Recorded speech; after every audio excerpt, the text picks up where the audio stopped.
दयानिधि नामक जड़े अभिनेता हास्य अभिनेता से गुरु माने ताकू शिखापी अक्षम अयोग्य तेणु आमे जो गुरु अयोग्य आ छात्र शिखेबू कौन से आमे से दयानिधि महोदय जो पार्टी रे से पार्टी की आमर कौन राइटर किंबा डायरेक्टर जीवे नहीं यह आमर एक गुरुत्वपूर्ण निष्पत्ति थिला। कहार व्यक्तिगत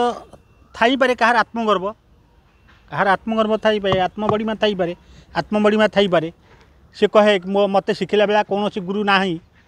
मत शिखापी गुरु मान अयोग्य हो थी पारे सेमती कही थी पारे कि मत शिक्षा देला भाई गुरु ना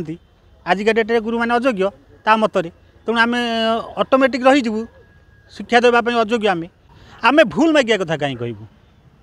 आमको जड़े जड़े छात्र आमको गुरु भाव में ग्रहण कलानी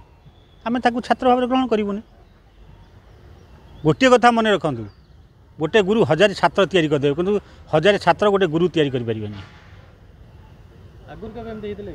ना कई आगुरी केबे हेई नथिला ये फास्ट टाइम होती जोटा कि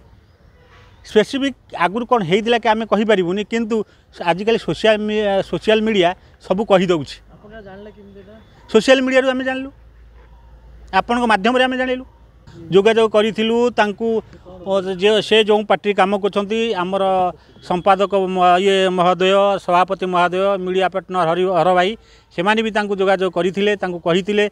भी अवगत करा किंतु से रेस्पॉन्ड कले आम कथा को किसी उत्तर देलेनि कि रेस्पॉन्ड कले तेणु मालिक को आम कही बाबद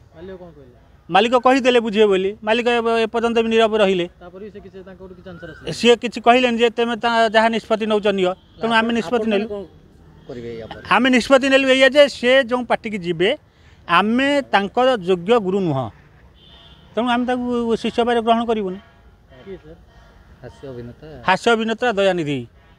आमर एक गुरुत्वपूर्ण बैठक थिला जोटा कि आमर सभापति महोदय भी आ पूर्व बाइट देइछंती जे संजय बल